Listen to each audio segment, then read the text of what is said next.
Jadi ini satu kisah yang tersembunyi. Dan itu illusion tuh masa itu ya, sejarah di zaman Orde Baru dikontrol kan, sekolah harus ngajarin ini dan segala macam, narasinya juga yang dominan yang berlaku gitu. Tiba-tiba muncul nih si Pramudia ini bilang ada loh cerita yang sebenarnya tertimbun di dalam sejarah dan makanya orang langsung panik. Gitu. Ya, gue nih yang nemuin nih di dalam pertapaan di Pulau Buru. Tapi kalau ini dia survei dari berbagai negara yang kemudian mencoba menunjukkan kegelisahan yang muncul sehingga akhirnya novel-novel ini disusun untuk mencoba menjawab itu, mencoba menjelaskan, mencoba coping. Ram, kalau misalnya kita perhatikan, dan itu sebelum itu ya. Jadi kalau misalnya kita lihat ya bagaimana novel mengangkat ketakjuban, di sisi lain kan kita dapat pidato politik, program ekonomi dan segala macam penuh certainty kan. Dan ini nih yang bertubrukan gitu kan, karena yang satu bilang bahwa ini definitive truth dan segala macam gitu ya, you kneel before it gitu. Sementara di sini kan dia enggak nih, kayaknya ada banyak hal yang nggak jelas sebenarnya dalam kehidupan kita gitu kan.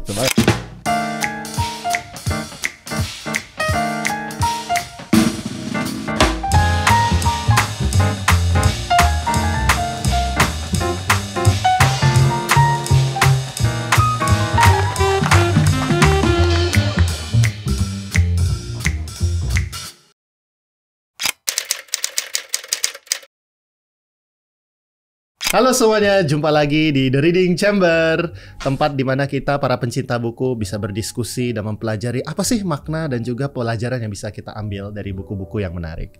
Hari ini kita kedatangan tamu yang nyebutnya saya adalah si budayawan paling reading ya. Oh, dia ada embodiment nih sebenarnya dari The Reading Chamber ya. Kebetulan saya pernah kerja juga dengan beliau gitu ya, pernah juga membantu beliau dan it's an honor to welcome the legendary Hilmar Farid to the podcast kita ya. Terima kasih loh sudah datang. Terima kasih ya udah datang ya. Makasih. Aduh, ini kalau menurut saya sih mesti nggak perlu dikenalin ya, tapi saya rasa perlu memperkenalkan diri. Mungkin banyak pendengar kita yang belum kenal ya dengan Bang Fai ini. Mungkin you can put short introduction about yourself, Bang. Sebelum kita mulai ngobrol-ngobrol nih bidang keahliannya Bang Fai soal budaya, sastra dan lain-lainnya. Pertama makasih ya udah diundang ke podcast ini. Tapi ini mulai dari pengantar nih, si paling reading itu ada yang namanya teknik masculating. Jadi lo memperkenalkan orang, sebut dia setinggi mungkin gitu ya, sehingga si orang tuh nggak berdaya gitu. Very interesting. Tolong dicatat teman-teman, ini harus kita pakai nih next time. Nanti karena dia udah ditaruh di level yang begitu, kalau dia ngomong di bawahnya berarti ada problem nih gitu ya. Tapi gini, apa ya yang ya kalau bicara soal kebudayaan memang dari dulu gitu ya, punya minat ke sana sejak kuliah ya, karena kuliah juga di FIB ya, di UI, mendalami soal sejarah gitu, dan ketika kerja juga itu aja terus yang terbayang gitu. Entah kenapa bisa sampai ke pemerintahan gitu ya.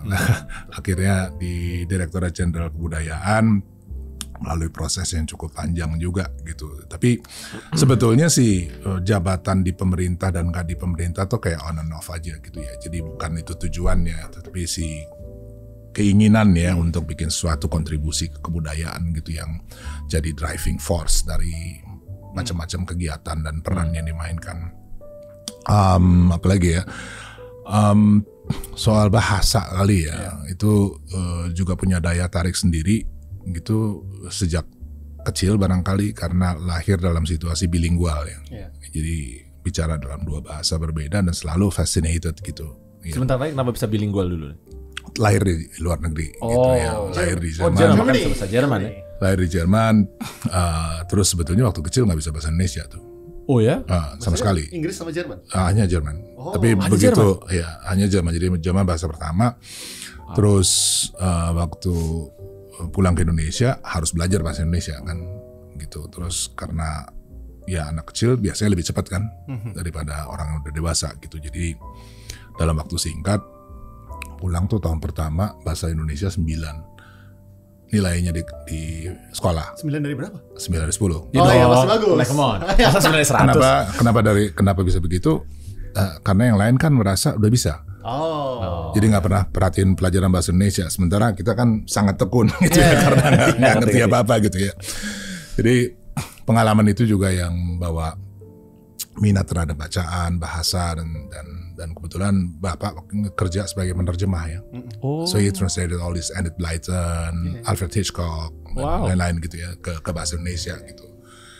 Jadi keseharian di rumah tuh praktis ya selalu begitu ya, makan malam ya tentang etimologi, asal usul kata, terus segala macam kayak gitu-gitu. That was the upbringing. Jadi ya praktis ya deket ya dengan isu bahasa, kebudayaan, perbedaan budaya dan seterusnya gitu. Wow, very nice ya. Kita juga tahu ya, Bang Fai ini kan kalau saya membaca disertasi kebetulan satu alma mater sama saya. Di S3-nya kan Bang Fai di NUS ya. NUS, Di NUS. Dan kita tahu membahas soal, ini saya menunggu sekali bisa mengatakan ini, ngomongin soal Pram, tapi bukan yang ini, Pramudianantatur. Pramudianantatur yang ironically adalah kita nggak punya buku ya di dalam perpustakaan ini. Ironically begitu, dan dalam 15 tahun terakhir dulu kalau gue memperkenalkan diri selalu nama saya Pram, pasti orang tuh nanya dari Pramudianantatur ya. Tapi 15 tahun terakhir ini udah nggak ada lagi tuh yang nanya, cuman taunya Pram, nggak ada lagi kelanjutannya Pramudianantatur udah nggak ada. Nah, ini adalah ada perubahan.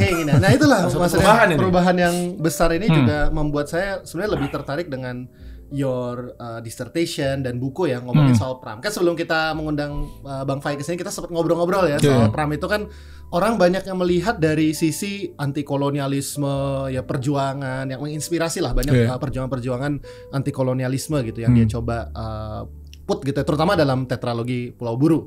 Nah tapi kemarin Bang Fai bilang ada hal yang justru lebih menarik yaitu dari segi bahasanya gitu. Nah mungkin bisa share juga Bang ya terkait dengan hal tersebut gitu ya, karena ini menurut saya adalah salah satu topik yang ingin kita bahas juga ya dari Chamber kali ini, ngomongin soal use of language and use of literature ya to actually advancing civilization.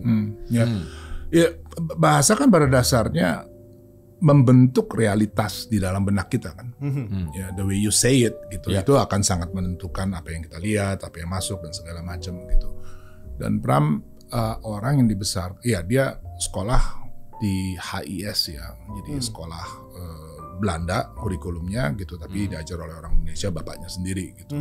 Dan Pram ini nggak pinter-pinter amat sekolah. Oh gitu? Iya, dia nggak naik berapa kali. Beda dengan Pram yang ini. Terima kasih loh pujian. Ini satu juga cara. Satu juga. Mas kuliting tadi deh. Oke.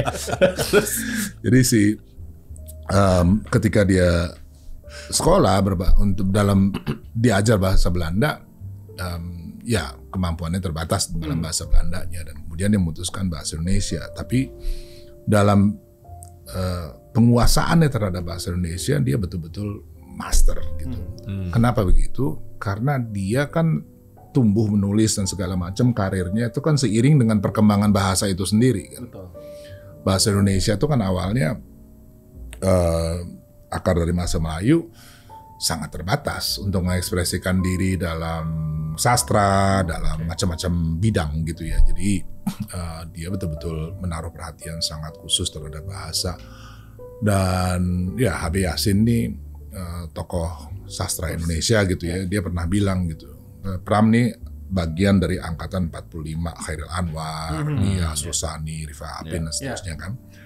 Orang-orang yang mengatakan sangat efektif menggunakan bahasa, sangat efisien juga gitu. Jadi kalau pujangga baru itu perlu 200 halaman, mereka bisa dalam berapa kata saja. Oh gitu. Ya, perbandingannya gitu ya. Sekali.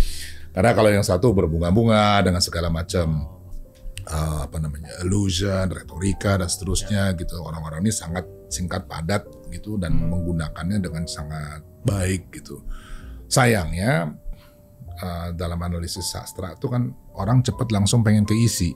Gimana tuh? Apa sih maknanya dari buku ini gitu ya? Apa sih artinya gitu ya? Nggak mau berpayah-payah melalui bagaimana caranya si isi itu diungkapkan melalui kata kan.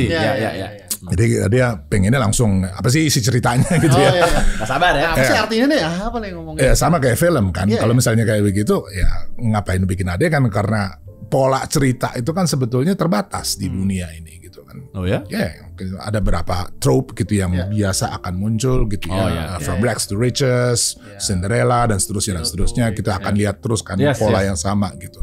Jadi kalau misalnya langsung mau keisi, ya ngapain capek-capek menulis, baca, ngapain capek-capek nonton film gitu kan, keasikannya justru baca karena Wikipedia aja. Ada Baca plot Wikipedia aja, Bos. Iya kan gitu. Kalau misalnya memang langsung mau dapat makna, gue bisa belajar apa sih dari semua ini ya udah langsung aja kasih ide baca koran aja, nggak usah ke karya. Nah itulah Pram juga sangat mendalami soal itu, terus kemudian bagaimana mengkombinasinya dengan bahasa daerah gitu ya, memasukkan bahasa Indonesia, kapan dia perlu untuk memperkenalkan satu istilah baru dan seterusnya gitu. Jadi inovatif lah. Iya, iya. Bisa diceritain nggak Bang salah satu yang mungkin yang inovatif tuh kayak gimana sih contohnya dan bukunya apa? Bukunya gitu? apa ya? Bukunya Nanti biar apa? kita tampilkan. Kita di sini. bisa tampilkan. Oh, juga. buku. Dari Kalau dari misalnya Pram, misalnya ya. Dari Pram ini sendiri yang paling menarik kan dari disertasinya tuh dulu. kalau misalnya kalau disertasi memang fokus ke karya-karya yang dia bikin waktu di Pulau Buru ya. Jadi waktu tahun 70-an lah. Itu berarti gitu ya. judulnya apa tuh? Berapa ibu? Ada Bumi Manusia, Anak Semua Bangsa, Jejak Langkah, Rumah Kaca, kemudian Arok Dedes, Arus Balik, Mangir. Jadi ada beberapa karya ya dia buat memang di masa ketika dia ditahan di Pulau Buru itu ya. Dia tahan berapa lama ya? Total 14 tahun. Dalam 14 tahun berarti dia menulis berapa novel?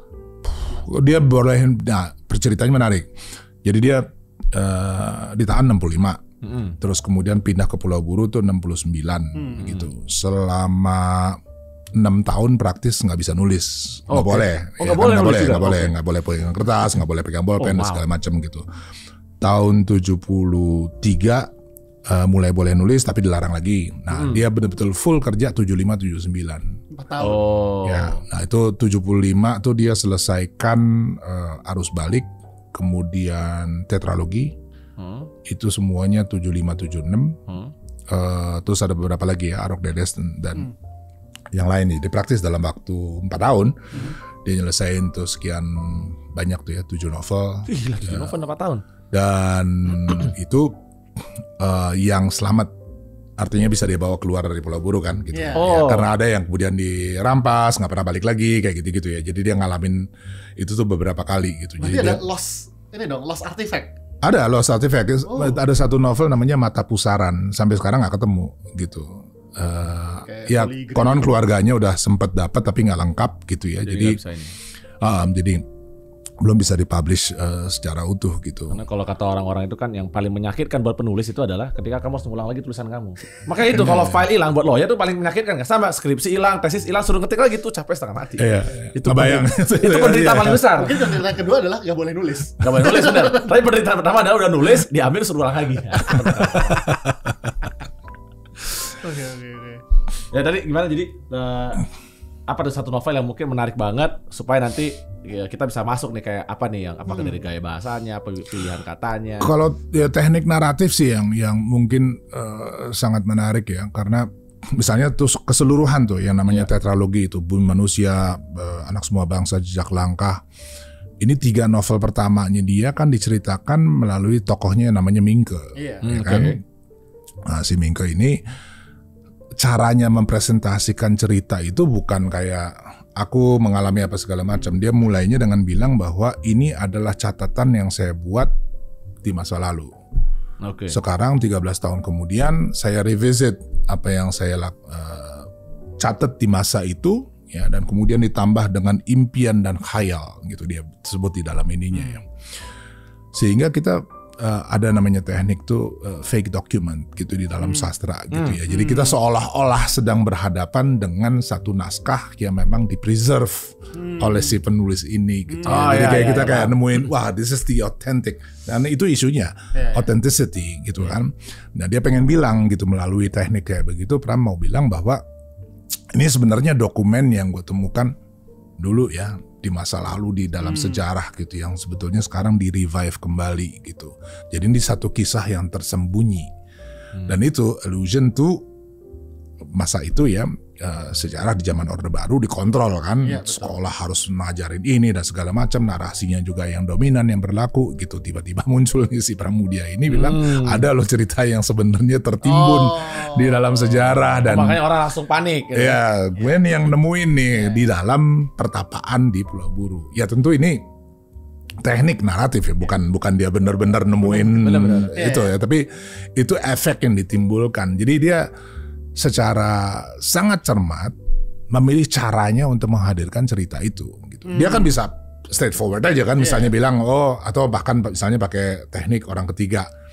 Mingke pergi gini gitu. Si narator kan menjadi serba tahu gitu kan. Sementara kalau ini kan enggak gitu. Dia masuk di dalam proses itu dan mengatakan keterbatasannya juga lagi-lagi untuk bilang bahwa sejarah nggak sempurna. Ya kan, it's open-ended gitu. Ya nggak pernah tahu loh sebetulnya apa yang ada di pikiran si orang yang lain yang sama-sama kita berhadapan. Dan dia bisa bilang bahwa sejarah sangat subjektif gitu. Dan yang paling penting bukan kemudian kita bikin satu narasi objektif yang berlaku umum semua orang harus percaya. Bahwa ini masing-masing akan datang dengan potongan gambarnya sendiri kan. To create apa? The mosaic of Indonesian history gitu. Dan itu kayak caranya dia gitu untuk merekonstruksi sejarah gitu. Sebanyak orang harus terlibat. Cerita-cerita yang selama ini terpendam dan segala macam juga mesti masuk. Apakah itu si Nyai yang apakah tuh petani mana gitu ya, apakah nih jurnalis Belanda dan segala macam. Semua orang punya andil di dalam cerita besar ini gitu. Jadi kurang lebih caranya dia menceritakan kembali sejarah tuh yang sangat-sangat istimewa gitu ya. Dan dia sangat sadar soal bahasa tadi gitu. Misalnya dia bilang walaupun semuanya dalam bahasa Indonesia, tapi dia selalu bilang gitu, ini diucapkan dalam Melayu, ini diucapkan dalam Jawa, dalam Madura, dalam Belanda, dalam ini gitu, untuk kasih lihat ini polifonik bener gitu kan. Maksudnya si nation yang kalau kita bayangan nation kan Budi Utomo apa segala macam gitu, nggak ada Belandanya, nggak ada Arabnya, nggak ada Nyainya gitu ya. Jadi bagian-bagian kayak begini dalam sejarah yang dominan yang kita kenal itu kita tiba-tiba menyadari ada banyak sekali kekosongan sebenarnya gitu ya. Dan itu yang kayak diisi, dan karena kita lihat bahwa narasinya Pramudia sendiri juga nggak sempurna, ajakan buat kita ya bring your own story gitu kepada mosaik yang gede ini gitu. Dan ya itu harusnya bagaimana akhirnya kita sebagai orang yang membaca bisa menempatkan diri kan di dalam kerangka yang besar itu. Sementara kalau misalnya kita belajar sejarah yang dominan kan kadang-kadang kita merasa begitu tidak berartinya kan gitu, karena wah ini semuanya udah diurus sama yang lain-lain, terus gue kerikil kecil aja di dalam sejarah yang besar ini ya. Tapi tadi ya konsep yang mengisi cerita sendiri itu sebenarnya mirip banget sama ya kalau kalian gamer ya, kalian pasti tahu Soul kan, Soulborn game ya, Hayao Miyazaki bukan. Hayao Miyazaki mah yang bikin animenya. Kalau sampai gue lupa, pokoknya yang bikin Souls. Jadi kayak misal Elden Ring gitu ya sebagai Jadi ini game salah satu game yang paling sulit ya. Jadi memang ini benar-benar game yang dibuat untuk menyiksa diri para pemainnya. Tapi entah kenapa ini sangat sukses, jutaan pemainnya. Dan di situ ceritanya nggak pernah dibikin jelas, it's obscure. Jadi kita itu harus selalu mengait-ngaitkan. Ini kita ketemu raja ini, monster ini dan lain sebagainya. Dan you need to menjalin cerita itu sendiri.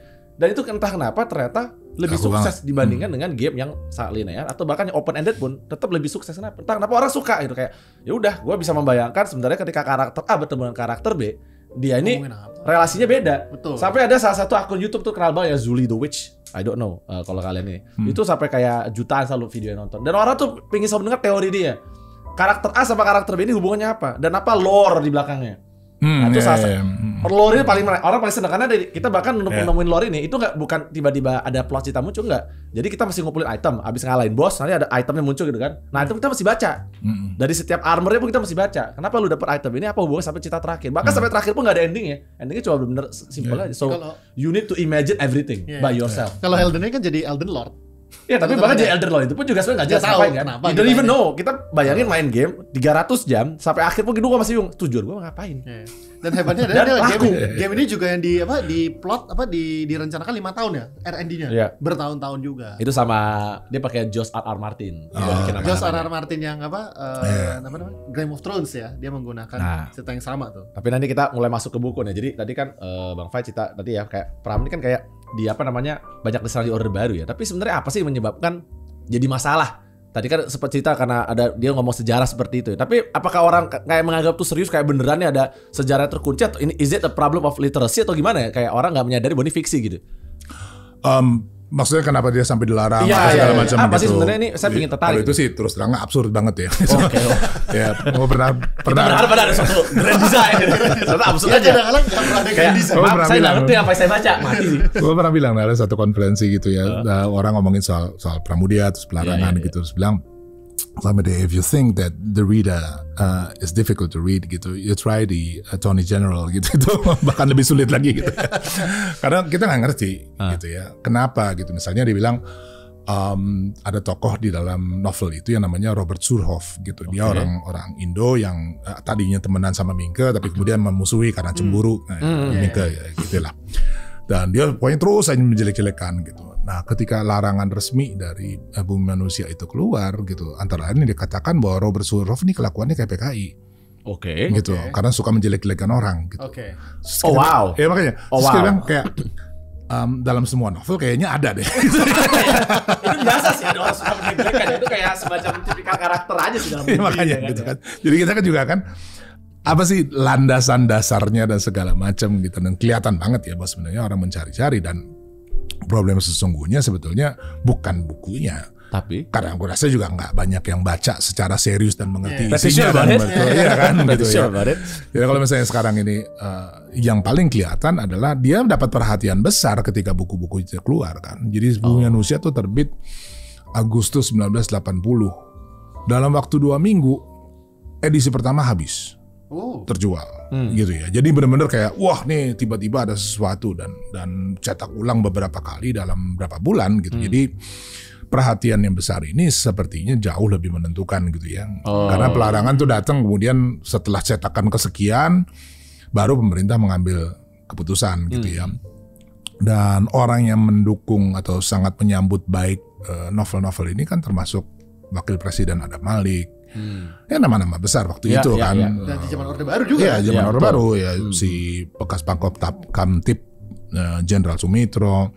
Jenderal Sumitro juga ternyata kemarin. Ya, dia pokoknya semuanya menyambut baik gitu. Oke. Kemudian beberapa bulan setelah itu baru kemudian diambil keputusan, dan ya tentu nggak ada hubungan dengan isi ya. Jadi lebih karena popularitas dia sebetulnya. Sementara takut aja gitu jadi ya, karena dia populer. Ya karena dia populer dari tahanan, kenapa dia jadi lebih populer daripada yang melarang, kayak itu juga soal kan gitu ya. Jadi kayak tiba-tiba orang merasa bahwa waduh, ini jangan-jangan popularitas ini akan membuat simpati sesuatu dan, gitu ya. I see. Nah, ini mungkin cerita ini sedikit mirip dengan cerita yang sebenarnya pingin kita bahas juga sih nanti, tapi di lain waktu ya. Karena ini yang Four Seasons of Loneliness ya. Jadi itu ada satu orang karakter, dia orang Amerika. Orang Amerika pertama yang jadi anggota Partai Komunis di Cina. Oh, yang kemarin kita sempat bahas. bahas. Jadi dia sempat jadi anggota Partai Komunis di Cina, bahkan berteman dengan Mao Zedong sama Zhou Enlai, ya kan, teman baik. Dia bahkan ikut berjuang. Jadi dia dulu salah satu bagian dari Perang Dunia II, tapi pas dia turun ke Cina jatuh cinta sama Cina, dan dia pingin belajar bahasa Cina, ya kan, dan lain sebagainya, sehingga dia akhirnya pergi ini. Nah, dia akhirnya jadi salah satu anggota Partai Komunis, dan sebenarnya jabatannya udah oke banget. Dia jadi anggota yang basically ngurus komunikasi propaganda publik dalam bahasa Inggris. Ya. Sangat strategis ya kan. Jadi orang udah tahu, dan dia selalu merasa mau sama Zhou Enlai itu temennya gitu kan. Satu hari dia tiba-tiba masuk ke penjara. Di penjara total pokoknya 15 tahun in solitary confinement, dan nggak bisa ngapa-ngapain sama sekali, benar-benar dikunci sama sekali kan. Dan kemudian dia mengetahui penjara dia pertama itu gara-gara cuman Stalin ketemu sama Mao habis selesai Perang Dunia II. Terus Stalin bilang sama Mao, kok lu ada orang Amerika sih di sini? Jangan dong, ntar ini salah nih, bisa jadi tiba-tiba persepsi jelek, kata dia.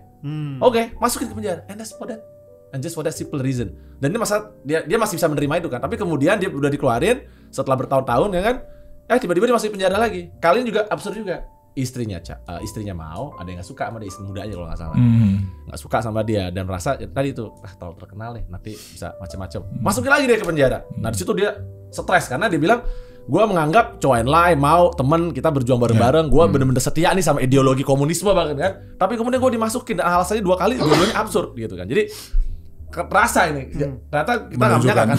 Iya, maksudnya gue nggak nyangka, maksudnya gimana pikir tadi karena ada alasan ideologis dia lagi menulis secara esoteris dan lain sebagainya. Ternyata enggak, kayak kamu terlalu terkenal, aku nggak suka gitu loh. And it happens itu ya, it happens, it really happens. Kan banyak alasan-alasan konyol yang menimbulkan dampak besar dan dekade besar gitu. Ya itu Stalin juga ngomong. Ya itu kan salah kan, exactly. Ikon kan dari kemarin kita banyak ngomong Stalin ya, apa statistik, kematian satu ada tragedi, kematian juta orang ada statistik. Terus kalau ini apa? There are weeks where there are decades where nothing happens, and then there are weeks where decades happens. Ya, itu kan. Sebuah yang aneh ya, kapitalis lawyer ini mengutip Stalin. Sama sekali tidak. Karena ketika ideologi itu berputar, jadi ketika lu makin lamain kanan, akhirnya lu akan kembali lagi. Karena circling aja. Itu happen with Trump right now kan. Lu bayangin orang yang katanya kapitalis dan lain sebagainya, tiba-tiba sekarang lagi ngomong proteksi nasionalis dan kembali lagi berdikari dan swasembada. Can you imagine that? An American right wing, ya kan? Jadi right wing udah saking muter ke kanannya dia jadi komunis. Kenapa agennya jadi lebih mirip? Iya, agennya jadi lebih mirip. Sama makanya tim komunis kayak, but that's our agenda. Why is being promoted by Trump gitu kan? The epitome of capitalism and greed gitu ya. Terus Berubah mau jadi ini apa? lagi. Make everything in America. Iya. Gila. Iya. Itu pretty much komunisme dan ini ya. Tapi mungkin ya, tapi berlanjut dari cerita itu kita satu buku dulu nih ya. Ya, jadi tadi nih ya, bukunya nih ya, nanti di foto juga ada Wonder Confronts Certainty ya. Russian writers on the timeless questions and why their answers matter ya. Ini dari Gary Solmorsen. Jadi ini dia. Saya baca Dostoyevsky apalah ini. Oh iya tentu ada Tolstoy, Dostoyevsky, ada Solzhenitsyn, bener nggak? Solzhenitsyn. Sedikit bener lah. Sama apa? Potemkin. Apa? Jadi kalau dia ini adalah Lawrence B. Dumas Professor of the Arts and Humanities dari Northwestern.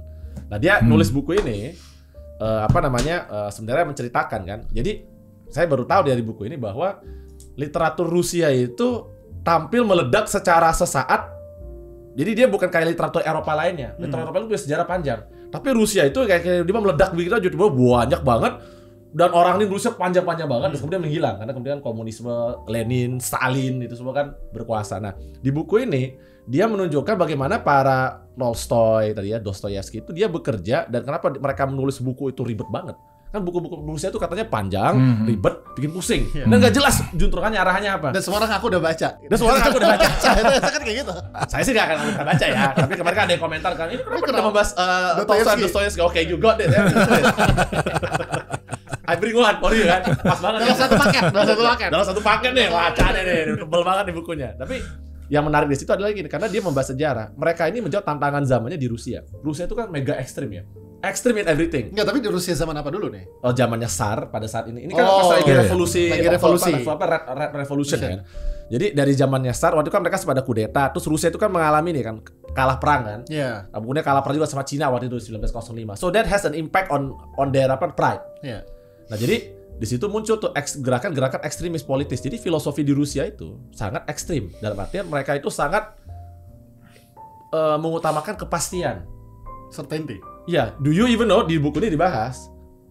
Bahkan teori relativitas Einstein itu sempat dilarang. Karena mengandung relativisme. Gila nggak? Sampai teori fisika aja bahkan dilarang diajarin. Yeah. Untuk kemudian mereka perlu teori fisika yang benar untuk bikin bom atom kan ya. Tapi ada sempat pada masanya di zaman Lenin dan Stalin itu bahkan teori-teori fisika yang bilang bahwa science is uncertain itu nggak boleh diajarkan.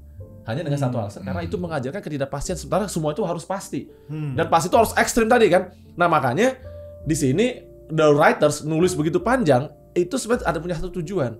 Dia mencoba mengajarkan kepada para halayak ramai di Rusia itu dunia itu tidak pasti. Makanya mereka menyusun semua karakter itu dengan penuh pertentangan. There's a lot of timeline dan mereka pakai teknik itu namanya ini multiple timeline sehingga sampai akhir pun orang nggak tahu ini ujungnya mau kemana sih lu. Ya kan di satu sisi bisa orang bilang kan kayak lu either lu nggak bisa nulis gitu kan karena lu nggak jelas plot lu apa. Itu balik lagi muter. Buku ini udah jelas tidak ada grand design udah kayak gitu semua. Bukannya saya tidak bisa menulis. Konsepnya sampai kayak saking jeleknya sampai kamu tidak saking bagusnya kamu nulis sampai nggak bisa. Iya sampai nggak bisa baca. Balik lagi. Jadi dia bilang plotnya tuh ada banyak banget, karakternya ada banyak banget, sehingga orang kayak oh begitu ya dunia ini kompleks ya. Itu harapan. I don't think they reach that. I don't know. Ya kan mungkin ada ya. Kalau ini kan profesor yang dia mau mendalami hal-hal obscure ya. Tapi kan probably kayak orang lain kan kayak apa sih grand design dibikin dari War and Peace gitu misalnya. Kenapa sebegitu ini ya? Nah, karena memang mereka ini sejarahnya ditulis bagus banget. Jadi dia menunjukkan karena mereka harus berhadapan sama orang-orang sama Stalin sama Lenin. Dan banyak dari penulis-penulis ini yang pergi ke Siberia dikirim ke Gulag. Dan sebenarnya mirip sama mungkin Pramudia Anantatur kan. Jadi di siksaan mereka di udaranya dinginnya maksimum ya kan sendirian dan lain sebagainya. The only way they cope with it is to write and they make this kind of writing yang kemudian jadi ya buat beberapa orang timeless, for me is probably too time consuming. But that kind of history explains a lot of things. Kita juga ada satu buku lagi juga yang menjelaskan kayak ini satu lagi sekali dari satu paket. Jadi ini Stranger Than Fiction ya. By Edwin Frank, ini Lies of the 20th Century Novel. Dan di sini juga menjelaskan. Mungkin nanti Bang Fai juga jelas juga. Jangan-jangan Pram juga punya kegelisahan yang sama. Jadi kalau di buku ini dia lebih menjelaskan kenapa kayak apa sih genre atau apa kisah-kisah yang sering kali muncul di novel-novel di 20th century. Karena mereka juga sama, mereka mencoba mengadaptasi, mencoba melihat realitas karena kan area the Roaring Twenties ya, pas kita awal itu kan penuh dengan perang, penuh dengan turbulensi ya, yang sebenarnya ini sedang kita alami lagi loh saat ini. Jadi ini era kalau beberapa orang para ekonom yang saya ngobrol kemarin, ini kita nih benar-benar lagi kayak di the Roaring Twenties lagi nih. Leading to World War II. Leading to World War II. Jadi abis kayak semacam World War I selesai, orang mulai ini kan, tapi ada COVID kalau kita ganti kan nggak COVID, ada pandemi kan. Ini kan 1918 dulu gitu kan, ada pandemi, Perang Dunia Pertama, pandemi kan, Spanish flu kan. Nah ini sama nih, mirip loh. Jadi kegelisahan yang ada di dalam benak para halayak penulis ini kemudian diterjemahkan dalam novel yang jadinya memang mencoba mengcapture situasi yang chaos tadi itu. Makanya, dan ini kenyataan ya, walaupun kita sering ini kan, kadang memang reality is stranger than fiction gitu. It happens gitu kan. Jadi dua buku ini sebenarnya agak ini. Kalau ini memang khususnya yang Wonder ini tadi khusus Rusia ya kan. Tapi kalau ini dia survei dari berbagai negara yang kemudian mencoba menunjukkan kegelisahan yang muncul sehingga akhirnya novel-novel ini disusun untuk mencoba menjawab itu, mencoba menjelaskan, mencoba coping.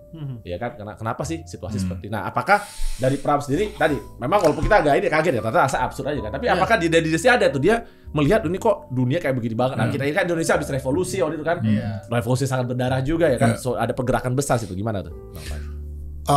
Sangat, terutama yang ini ya, Wonder Uncertainty, kebetulan baca Kindle-nya. Jadi dia kan bilang bahwa novel-novel Rusia ini penuh dengan ketakjuban kan, si Wonder ini gitu ya. Wah nih kayak apa nih gitu ya. Sehingga dan ini kenyataan yang gak gampang dicerna di dalam benak, sehingga dia diekspresikan dengan cara mengungkapkan ketakjuban itu kan. Pram, kalau misalnya kita perhatikan, dan itu sebelum itu ya. Jadi kalau misalnya kita lihat ya bagaimana novel mengangkat ketakjuban, di sisi lain kan kita dapat pidato politik, program ekonomi dan segala macam penuh certainty kan. Dan ini yang bertubrukan gitu kan, karena yang satu bilang bahwa ini definitive truth dan segala macam gitu ya, you kneel before it gitu. Sementara di sini kan dia enggak nih, kayaknya ada banyak hal yang nggak jelas sebenarnya dalam kehidupan kita gitu kan. Dan ya kalau misalnya sekarang mau bicara lebih lanjut, itulah fungsinya si sastra itu kan. Untuk terus-menerus kita nih ada orang namanya Max Weber, dia bilang dia bilang kan dengan adanya pencerahan dan segala macam terjadi adalah disenchantment of the world ya. Bahwa dunia tuh kehilangan misteri-misterinya kan, karena semua dijelaskan secara rasional, semuanya ada tempatnya, apalah, dan dibagi dalam disiplin ilmu sehingga hal sekecil apapun bisa kita pelajari. Ternyata enggak gitu kan. Kalau misalnya kita lihat bagaimana teknologi, ekonomi dan segala macam menuju bom atom dan perang dunia kedua, siapa yang bisa jelasin kan? Dan orang kayak Adorno kemudian bilang gitu ya, setelah Auschwitz susah nulis puisi katanya, hilang kemampuan kita untuk sakit terpukul dia. Ya, untuk memaknai apa sih sebenarnya yang terjadi kayak begini. Dan sehingga orang kan kemudian balik ya, termasuk penulis-penulis ini, makanya yang namanya ngomong gitu ya. Tapi mungkin di zaman Viktor Frankl. Ya Adorno. Nggak, Adorno kan ngomong gitu kan. Tapi kan kemudian ada Viktor Frankl juga kan yang live ini kan. Mungkin itu jawaban buat Adorno kali. Ya. Jadi dia pada intinya sama seperti Pramudia ketika setelah kemerdekaan, baca deh misalnya cerpen-cerpennya dia tahun-tahun 49, 50 dan segala macam. Kan kalau kita bayangkan Indonesia merdeka dan segala macam semuanya pasti wah heroik apa segala. Enggak sama sekali. Dia menceritakan justru bagaimana setelah merdeka. Ada satu cerpen dia bikin tahun 47, judulnya Si Pandir. Di dalam cerpen ini ceritanya orang yang ikut bertempur, perjuangan apa segala macam, begitu kelar selesai itu perang, dia kembali ke sekolah udah malah yang paling bodoh, ya, dan nggak punya masa depan. Dan tokoh-tokohnya Pramudia itu kalau misalnya kita perhatikan di masa itu banyak yang begitu, orang-orang yang menyerahkan segalanya buat si Republik dan segala terusnya ini, terus nggak dapat apa-apa dan nggak punya masa depan gitu. Jadi ya gimana mau menjelaskan apa namanya kenyataan sejarah dengan cara yang heroik ya, sementara kenyataannya sama sekali nggak begitu. Jadi Oh ya, understand. Jadi ketika suasana lagi penuh dengan heroik, ini orang yang datang kayak party poopernya. Iya. Iya. Kayak enggak. Enggak, situasinya kayak begitu. Enggak Ini happy. terlalu muluk. Iya. I see. Terlalu muluk dan ya janji-janji kemerdekaan dan segala macam kan ternyata nggak terwujud Banyak ya di terpenuhi dalam. lah ya. Pastilah dalam jangka patah mana mungkin. Dan juga kemudian membuat kita berpikir kan, kalau begitu halnya maka semua traktat politik lah, program ekonomi dan segala macam ini kan mau nggak mau mesti diimbangi dengan pemahaman bahwa dunia ternyata nggak semulus yang kita bayangkan di dalam program-program yang rapi gitu kan. Ada begitu banyak hal dan sekarang sebetulnya apalagi ya COVID, dunia yang semakin pasti, di bawah Trump dan segala macam gitu ya, orang kemudian berpikir gitu ya bahwa ada batas nih rasio akal manusia ya untuk memahami dunia itu, sehingga perlu re-enchantment gitu ya. Setelah disenchantment di abad ke-19, sekarang sebenarnya perlu re-enchantment. Itu sebabnya banyak orang balik ke indigenous wisdom, terus coba-coba belajar dari apa yang dikatakan orang yang praktis hidup dengan cara berpikirnya dalam waktu yang lama ya, Indian American, terus si itu mungkin aborigin di itu. Karena kalau yang kanan jadi maga. Mungkin semua orang Which is coping mekanismenya beda-beda. Iya, jadi basically marah aja. Iya. Nggak terima aja kan. Iya. Tapi ini I see. menurut saya menarik ya. Tadi apalagi Mas Fram menyebut soal how parallel ya these days dengan 1920 Roaring Twenties gitu ya. Roaring Twenties, ya. Terus juga bahwa Great Distress gitu ya. Tadi kan kalau cerita Great Distress ini kadang-kadang generating karya yang agak defining time dan everything gitu ya.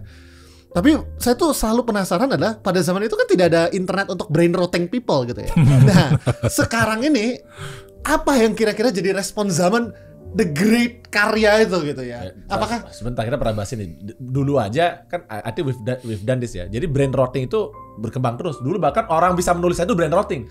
Enggak, tapi pertanyaan dibahas itu. Enggak, ada yang mengkritik. Gara-gara kita menemukan alfabet, maka orang akan brain rot. Karena dia nggak bisa menghafal lagi. Ada tuh Mesir waktu itu. Enggak, tapi pertanyaannya adalah kecepatan brain rotting kita makin cepat. Oh, itu benar. Nah, benar. jadi Sekarang. kalau dulu ya sekarang. Nah, saya bahkan bertanya gitu, kayak nih Bang Fai, ini fenomena yang juga saya perhatikan gitu ya di sosial media.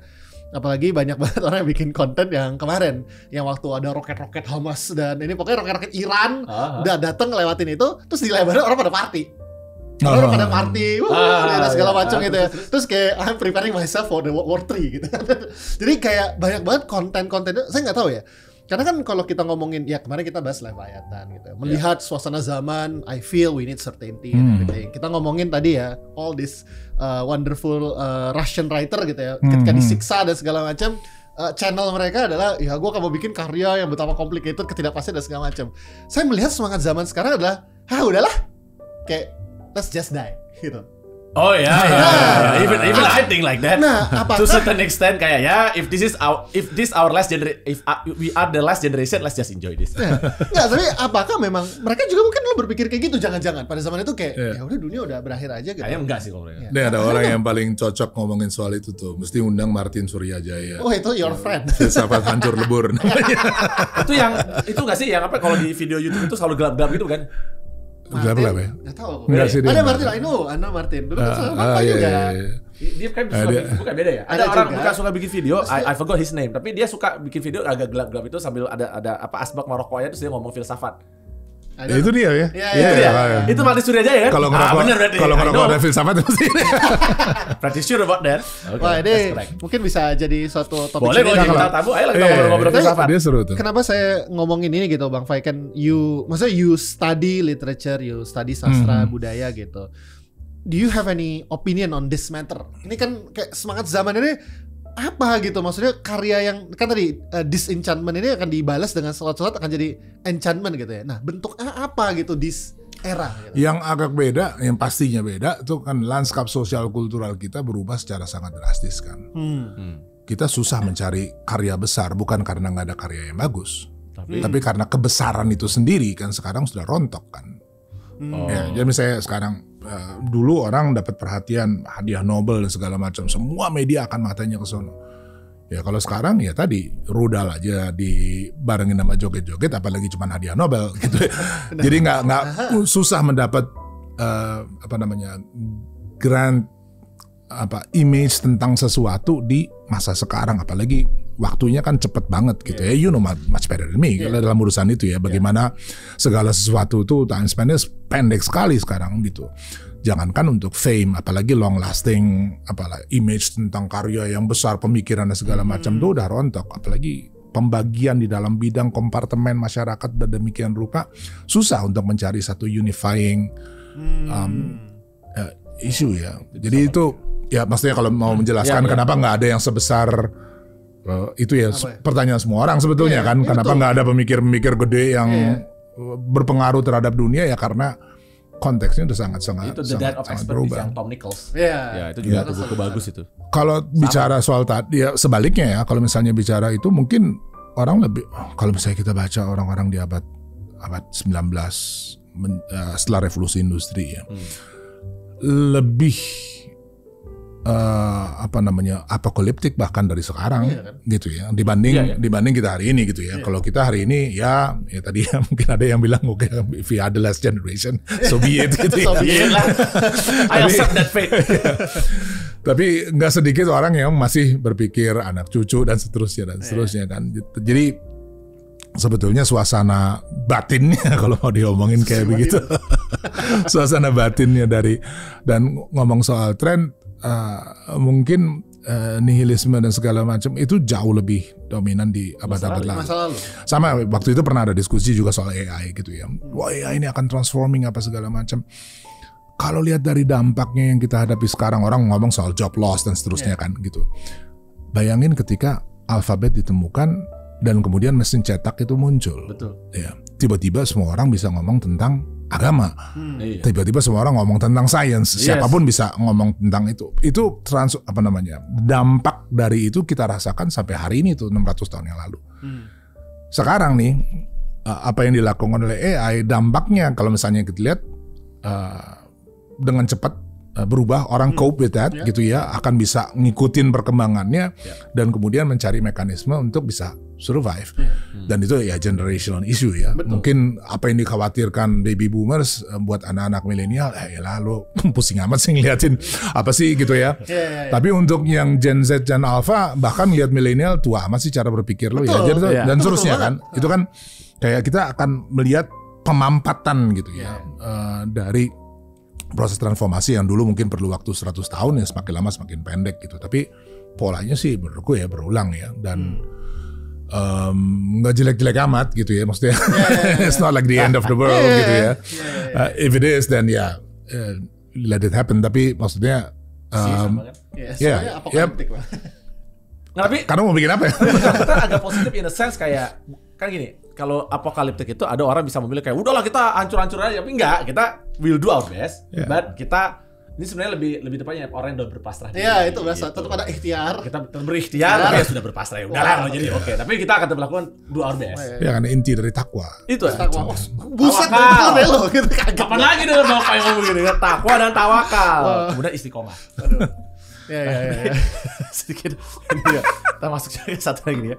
Ya, kalau ini philosophy between the lines ya, between the lines ya, the lost history of esoteric writing. Nah, bikin tahu juga nih kan apakah Pram tuh nulis secara esoterik, tapi I get that kind of sense bahwa dia kan sebenarnya gaya dia itu adalah mengkritik situasi kondisi yang terjadi ya kan pasca kemerdekaan dan kemudian juga dari pasti Pulau Buru, tapi dia nulis lewat novel. Karena dia alih-alih dia menulis secara langsung. Jadi dia bukan berpolitik dengan nulis kayak kondisi saat ini buruk, kita harus melakukan perubahan. Dia bukan bikin opini. Dia bukan Trump. Kalau Trump juga ngomongnya pakai bahasa itu kan grievance ya, politics of grievance kan. Ini kan dia sebenarnya lagi grievance, tapi dia nggak menulis langsung kayak Trump kan. I make MAGA, gue bilang make America great again. You want to join me? Dia nggak, dia nulisin karena dia ya lebih ke arah filosof penulis kan. Ini buku menarik nih karena dia mengajarkan dan actually I also discuss a part of this in my dissertation ketika tadi disertasi gue kan tentang ini kan penafsiran hukum Islam gitu kan ya. Dan banyak orang kan dan ini actually happen juga. Jadi nggak cuma terjadi di Rusia. Wonders versus certainty ini juga terjadi di dalam dunia Islam. Ya kan banyak para ahli ulama yang sangat insist itu semua harus pasti. Mereka tidak bisa. Ini juga penyakit di banyak para ahli hukum ya. Dan I think mungkin nanti maksudnya Heracles Bow ya by James Boyd White ya, Essays on the Rhetoric and Poetics of the Law. Dan ini sama karena banyak sekali orang hukum, banyak sekali orang agamawan yang selalu berpikir kayak udah semua itu harus pasti sehingga kalau lu nggak setuju dengan lu harus basmi. Ya. Makanya jadi banyak orang terpaksa tulis dengan bahasa yang muter-muter Iya. atau bahasa yang sedikit halus. Ya bahkan tapi itu pun bahkan sekarang pun makin sulit. Bayangin di Rusia kan cuma bawa kertas putih aja pun tetap ditangkap. Padahal kan saya cuma bawa kertas putih, tapi everyone understands the meaning behind that. Bahwa you are actually demonstrating against the policy of Putin gitu kan. Sehingga akhirnya you ditangkap. Nah, sejarah ini ya sama tadi nanti kita bahas juga, tapi sekarang fokusnya sini dulu ya, philosophy between the lines. Bagaimana tuh menurut pandangan Bang Fai dari Pramudia Anantatur ketika dia menulis, dia itu sebenarnya udah menulisnya cukup jelas atau masih cukup esoterik nih? Banyak perumpamaan nggak? Can people do that gitu kan? Dan sebenarnya dia mau ngetes satu hal. Jangan-jangan memang sebenarnya diktator-diktator kita di masa lalu itu sebenarnya juga sangat well read, sehingga mereka memahami bahwa lu lagi ngeritik gue ya, gue tangkap lu. Terlalu well read. Terlalu well read. Jadi apa kita butuh diktator yang nggak terlalu pintar membaca gitu kan? I think it's better. I don't know. To be honest, ada diktator yang menangkap orang dengan kertas putih sih. Betul. Read. Tapi kalau kayak Trump itu kan tipikal orang yang tidak membaca. Ya, dia langsung beraksi aja. You don't have to write something. Tapi sometimes it's little bit easier to find orang yang penjahat tapi tidak kompeten. Karena yang paling berbahaya adalah orang yang sangat kompeten dan jadi penjahat. Stalin is very competent and is very evil. So that's why he's very dangerous. Yeah. Gimana Mbak Fai? Kalau khusus Pram ya dengan novelnya dia ya. Kalau ini kan esoteric writing, ada berapa alasan kan kenapa orang menulis dengan cara kayak begitu gitu ya. Dia nggak pengen, dia cari selamat, ya. Dia nggak mau membuat masyarakat menjadi resah gitu ya. Yes. Itu juga gitu ya. Kalau Pram, kalau aku membacanya ya lebih ke dia ingin mengatakan sesuatu yang sangat penting gitu ya, tetapi juga menyampaikannya dengan cara sedemikian rupa gitu ya, sehingga nggak ada alasan untuk orang kayak menyerang dia gitu ya. Misalnya kayak sebetulnya kan yang dia ceritakan di dalam novel-novelnya itu kan bagaimana caranya bangsa ini terjadi nih, si Indonesia nih, ya. Di dalam penjelasan yang dominan ya karena ada orang pintar-pintar terpelajar yang membuat kita nih semua mengarahkan itu menjadi bersatu dan segala macam gitu. Tapi apa ya bener lu merasa bersatu karena itu? Ya itu kan kayak pertanyaan simple gitu ya. Apakah betul imajinasi yang diberikan oleh orang-orang besar di masa lalu ini menjadi imajinasi kita juga nih? Ya kan, ya you're part of the collective kan gitu. Nah, Pram menunjukkan gitu bahwa prosesnya kayaknya nggak semulus itu ya. Bahkan di dalam novel itu dia bilang tuh Budi Utomo dia ngomong aja tuh gitu, tapi sebetulnya yang di bawah dia nggak paham apa yang terjadi gitu. Nah dia kemudian dia pengen lihat kemudian apa sih yang ada di benaknya orang di bawah itu kan, ketakutannya, apa yang dia khawatir, apa yang dia peduli gitu ya, apa yang dia percaya, apa yang dia tidak percaya dan seterusnya gitu. Dia jadi mendalami soal-soal seperti ini. Dan secara tidak langsung melalui novelnya itu dia pengen bilang kalau mau mempersatukan yang begini-begini nih gitu ya, maka nggak bisa datang dengan cara berpidato seolah-olah yang paling pinter gitu. Contohnya dia kan Mingke berbahasa Belanda, sekolah Belanda, sangat percaya pada revolusi Prancis, keadilan dan segala macam. Sampai kemudian dia heran karena yang ngajarin dia kan Belanda. Tapi kemudian kan istrinya dia ketika dia menikah, istrinya dianggap pernikahan yang tidak sah gitu ya. Terus istrinya dikirim nih ke Belanda, mati di Belanda nih, dipisahkan si analis ya. Dipisahkan dari si Mingke ini. Mingke sangat menderita. Inikah buah dari revolusi di Prancis yang diajarkan kepada itu? Karena yang melakukan itu semua pengadilan Belanda, hukum Belanda dan seterusnya. Jadi dia mulai lihat kan bahwa ada soal nih ternyata gitu ya. Antara apa yang diajarkan kepada kita gitu ya dengan apa yang kemudian dialami gitu. Gap ini nih gitu yang membuat dia gak bisa kayaknya kita percaya apapun yang datang dari atas. Kita mesti cari nih jalannya gitu ya untuk bisa mencari keadilan, kebenaran, whatever value yang kamu anggap penting gitu kan. Jadi melalui proses kayak begitu kita juga belajar gitu bahwa kalau misalnya sekarang Indonesia nih ke depan ya, kita ngomongin soal pertama tadi itu gap antara apa yang kita percaya benar gitu ya dengan apa yang hidup di bawah. Ini bisa jadi sekarang ini makin gede ya, apa yang dianggap sebagai tujuan nasional pembangunan dan seterusnya dengan apa yang dihidupi orang sehari-hari gitu. Nah ya, jadi problem gimana caranya mengangkat ya beragam pikiran, harapan, ketakutan dan segala macam yang ada bawah ke level itu. Kekuatan novel adalah dia mampu memproyeksikan imajinasi. iya, Ya. bahwa ternyata begini caranya berhubungan. Kita dalam keseharian kan mungkin bingung ya, gitu, karena begitu chaotic realitas itu kan. Si fiksi ini kan punya kekuatan untuk mempertemukan semua elemen-elemen itu dalam satu kerangka berpikir kan, melalui bahasa gitu. Nah itu kerjaan yang ya sebetulnya itu subversinya dari Pram gitu ya. Did he do any research for this? Kayak dia Of course. banyak riset. Oh iya, dia bikin riset dari pertengahan tahun 50-an gitu ya. Selama 10 Did he tahun do dia survey gitu ada apa? segala macam dia Oh ya? kerjain. Dia wawancara orang di zaman orang belum punya tape ya. Tape recorder gitu. Jadi he is meticulous. Stenografi kali. Dia ahli stenografi. Oh, wow. Ahli stenografi Banyak karena aspek Pram ini yang saya nggak tahu justru. Ini kita sebenarnya episode ini juga untuk memperingati 100 tahun Tahunnya Pram. Pram. iya betul, sahabat Pram. Well, Di 100 tahun ini. Pramudia Anantatur dan I'm very thankful mendengarkan ini semua karena ini jujur juga ya sebagai anak generasi Orde Baru dulu itu bahkan saya itu sangat nggak suka kalau dibilang Pramudia Anantatur karena in my mind Pramudia Anantatur adalah tokoh komunis sehingga Is zaman bad dulu thing, yeah. ya sebagai bagian dari Orde Baru gue selalu bilang nggak ada Gua hubungan nggak ada hubungan. I always say like that gitu karena kayak aduh nanti nama gue tarnish nih tapi sekarang setelah mendengarkan ini ya apalagi Tapi kalau boleh tanya balik, terus dari mana datangnya namanya? katanya bukan tapi katanya mama ya mama Jadi saya jadi sih kalau dulu katanya ini bahasa Sanskerta artinya memang ada yang pertama pertama. Iya. Tapi memang Oma itu adalah salah satu pembaca dan penggemar ternyata. Oh. nenek kita Nenek kita itu. cuman kakek kita adalah salah satu fungsionaris partai Ya tentu tidak. tidak bisa jadinya. Partai Orde Baru ya jadi tidak bisa Jadi seberapa banyak percikannya kita nggak tahu Nggak persentasenya. tahu. Nggak tahu. jadi bisa jadi sebenarnya secara sejarah mungkin memang nama saya terinspirasi dari Pramudia Anantatur cuman karena dulu selalu diajarkan Pramudia Anantatur ini adalah komunis dan lain sebagainya sehingga akhirnya timbul waduh kalau itu gua nggak boleh nih diasosiasikan dengan itu but when I hear this and especially I really like maka selalu paling suka sama orang yang tadi udah melakukan riset terus ahli stenografer so he did his research dan kemudian membuat suatu medium baru untuk menulis ini that's so cool that's Dan so cool. walaupun dia sebenarnya di sekolah nggak bagus-bagus amat gitu kalau. Kan kita orang Iya. loh Sekolahnya nggak? gue anak IPA gagal tapi I'm a good lawyer sama kan punya orang ahli masing-masing sekolah, tapi dia adalah seorang ahli iya di bidangnya yang masing-masing. penting dia punya ahlinya dia Iya. punya skillsnya Betul. Betul. Oke. Bagus, mudah-mudahan abis ini Mas Pram membeli itu ya, edisi 100 tahun. Ya. Oh iya betul. Ada tuh, di Ada. desainnya Ada. ada Oke. dari Plus, ada di Now I mana. want to buy it. Iya. Jadi ini apa namanya promosi yang sukses. Proses susah. Dari karena ngobrolin gue mesti beli nih. Gue jadi tertarik nih sama orang ini ternyata melakukan riset. Dan ini juga again ya, ini base apa expertise saya juga kan. Jadi kan ketika dulu bicara di Islam sendiri itu aja kan.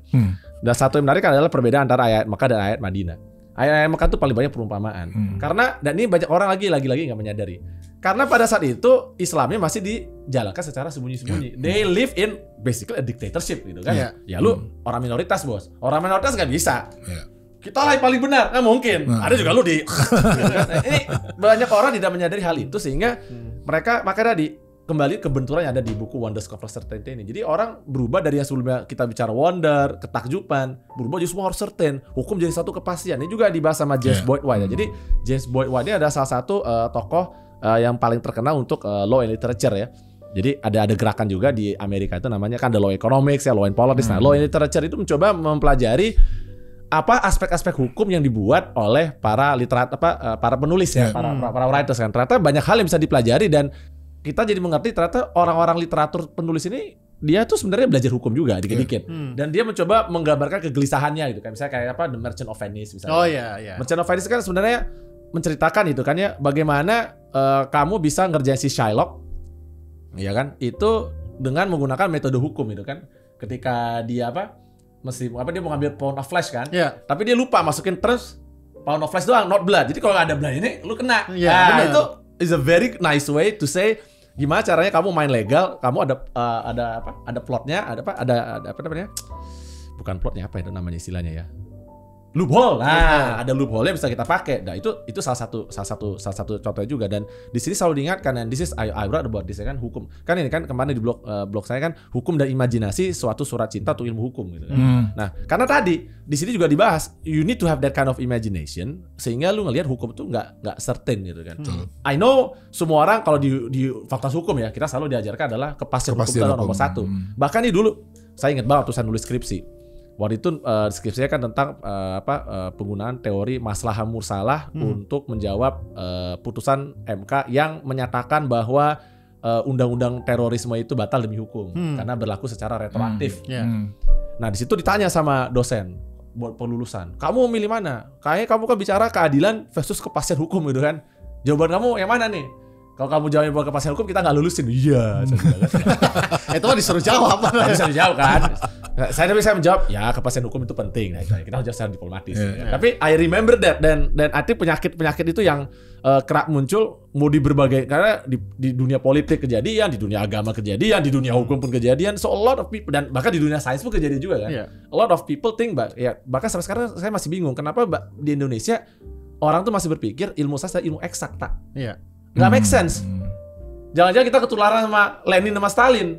Ya simple. Karena itulah yang dulu bilang teori relativitas tidak boleh diajarkan karena tidak menjadikan ilmu jadi tidak eksak. Itu kan aneh gitu kan. Padahal sebenarnya uncertainty should be the basis for a lot of things. Di hukum, di politik, di sastra. Tapi mungkin pertanyaan lebih besarnya adalah bagi penguasa kepastian itu lebih menyenangkan.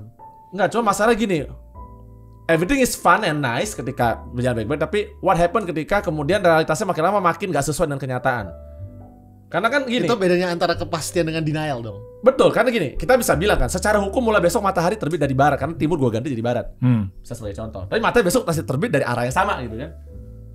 At certain point orang kan akan bilang, kok gak sesuai sama kenyataan. Bener, memang waktu Lenin sama Stalin dia keras, tapi kan apa akhirnya? Bubar kan negaranya. Bubar juga. Took years. Tapi akhirnya bubar. Lu gak bisa menahan itu. Jadi the amount of assurance itu memang harus berbanding dengan realitas yang kita lihat mestinya. Definitely. Makanya kan, maksudnya dalam artian kenapa karya-karya ini adalah bukan sebenarnya menentang kepastian itu sendiri gitu, tapi sebenarnya adalah membuka ruang-ruang gitu loh, bahwa kepastian yang lu tawarkan itu belum tentu pasti, bos. Gitu. Ya persis itu. Nah, kalau misalnya si busurnya si Hercules ini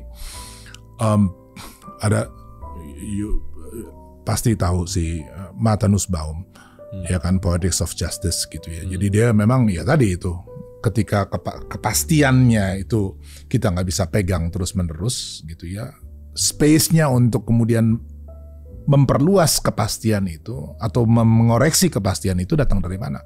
Kan nggak mungkin datang dari internal. Betul. Nggak bisa. Ya kan, dia harus datang dari space yang memang dibiarkan untuk seperti itu ya. Dan kayaknya kalau di sini mungkin argumen hukum, kalau lihat pengadilan di sini kayaknya kurang ya. Tidak poetics, tidak.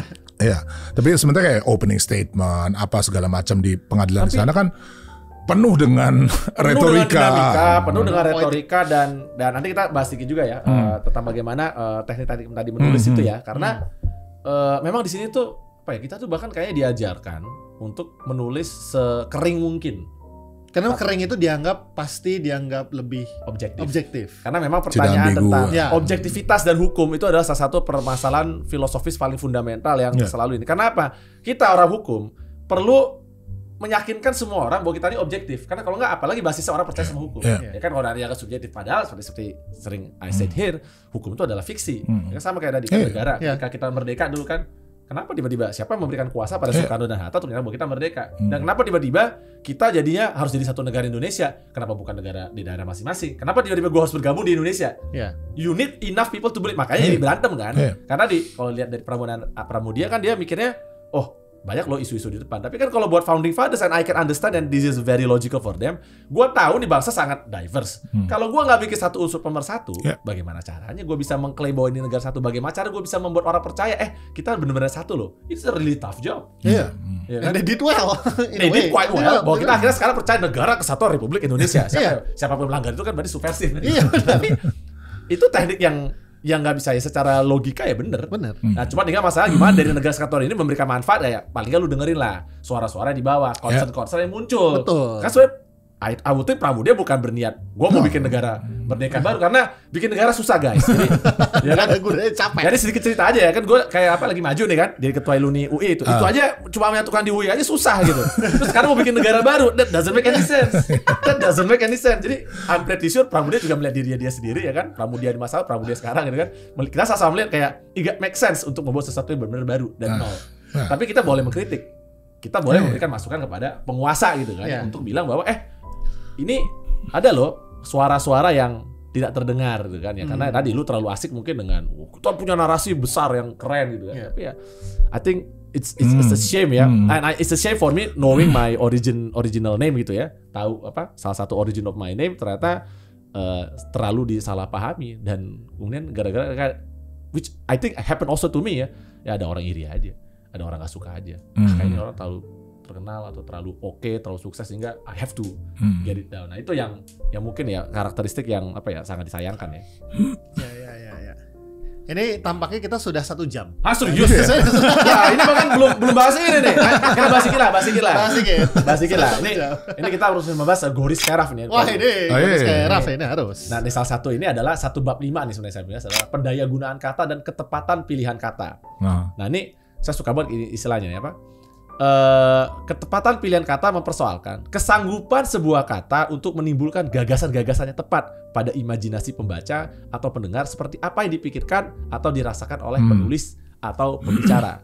Sebab itu persoalan ketepatan pilihan kata akan menyangkut pula masalah makna kata dan kosakata seseorang. Nah, semakin kaya raya kosakatanya, semakin banyak kita bisa menggunakan kata-kata tepat untuk mewakili pikirannya sekaligus tadi menimbulkan perasaan-perasaan. Ini kan kemarin sempat kita bahas ya sedikit ya. Jadi gimana nih menurut Bang Fai nih, bagaimana sih pilihan kata yang menimbulkan itu seperti apa tuh teknik-tekniknya? Dan ada kalau di Pram sendiri tuh apa misalnya beberapa contoh yang dia memang sengaja menulis seperti itu untuk tadi tuh menimbulkan suatu perasaan tertentu di dalam para pembacanya ya. Kalau kemarin itu kan bahasa kita ada kata-kata yang enak buat didengar, tapi ada juga kata enak buat dilafalkan. Semakin dilafalkan, nah semakin ini kan. Kalau ya karena Pram prosa ya, dia nulis dan prosanya cenderung realis ya, jadi betul kayak apa adanya, sedikit ada allusion dan seterusnya.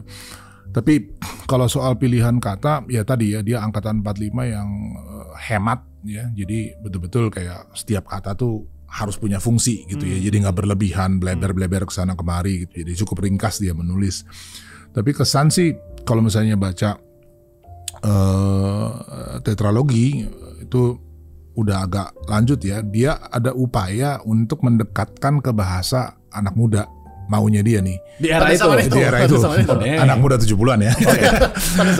Kelahiran 50-an. Ya kelahiran 50-an gitu. Tapi kan problemnya dia hanya mempelajari bahasa di masa itu dari majalah kan. Dia nggak punya sumber lain kan, dia nggak ketemu orang, ketemu orang yang dia apa namanya dia inginkan gitu ya. Jadi praktis sebetulnya bahasanya masih dari tahun 50-an 60-an gitu ya. Yang untuk kita untuk kita mungkin rasanya agak ada gap ya karena penggunaannya nggak seperti yang kita lincah sekarang ini. Tapi juga mungkin yang lebih penting daripada pilihan kata sintaksis ya. Jadi bentuk kalimat gitu.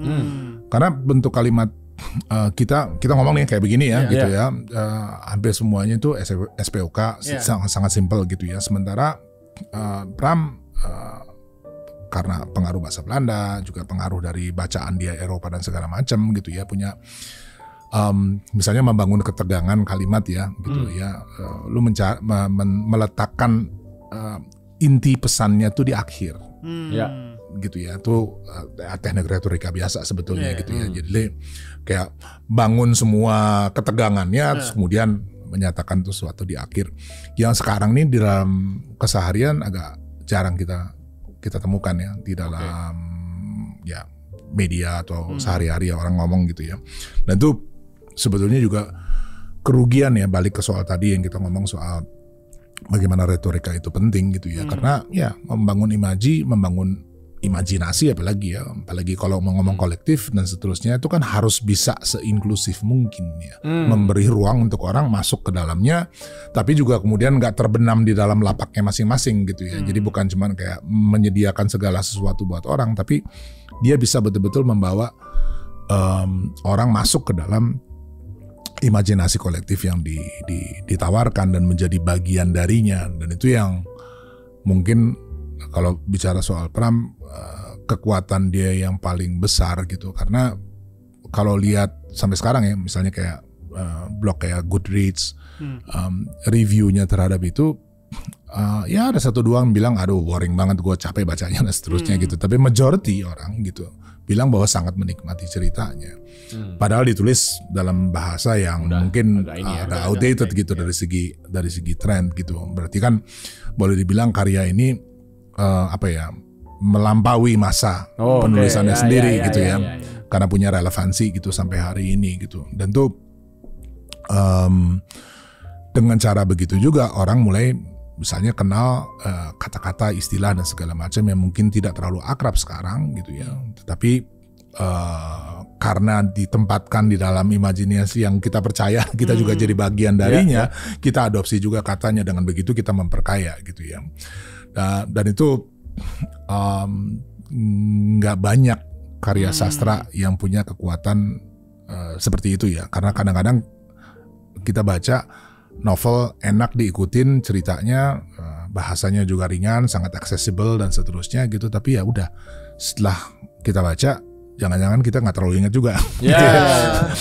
Apa sih yang melekat gitu ya. Sementara kayak Pram gitu ya, banyak misalnya dibilang gitu bahwa orang harus adil sejak dalam pikiran. Itu kan sering banget itu di mana-mana ada gitu. Sering banget. Ya karena disampaikan juga dengan cara di dalam konteks kan, itu kan Jean-Marie yang ngomong sama si Mingke. Betul. Ya bahwa kau nggak boleh berlaku tidak adil, kau harus adil sejak dalam pikiran. Itu kan tajam. Ya, itu kan kayak bukan cuma perbuatan gitu ya. Sekarang bahwa, orang ingat. Ya jadi kayak yang begitu-begitu tuh, frasa-frasa yang kayak begitu tuh melekat karena ditempatkan di dalam konteks cerita kan. Yes.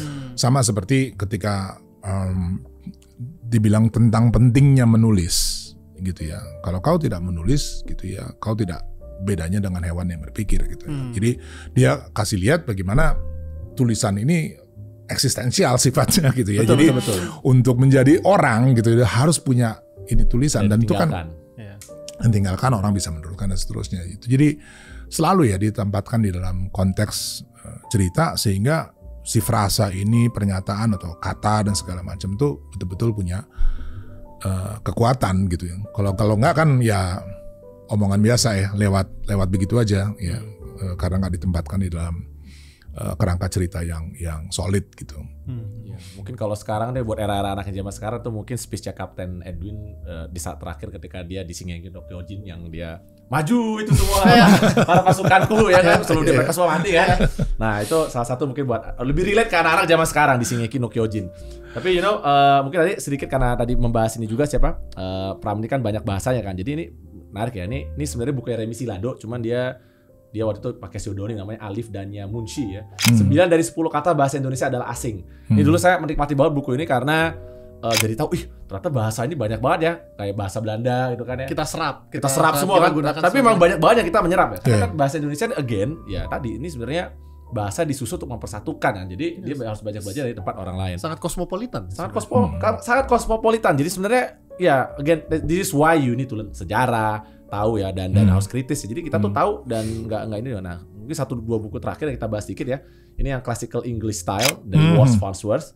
Dan kemudian ada Classical English Rhetoric. Ya ini juga dari Walt Farnsworth-nya. Walt Farnsworth ini sebenarnya lawyer.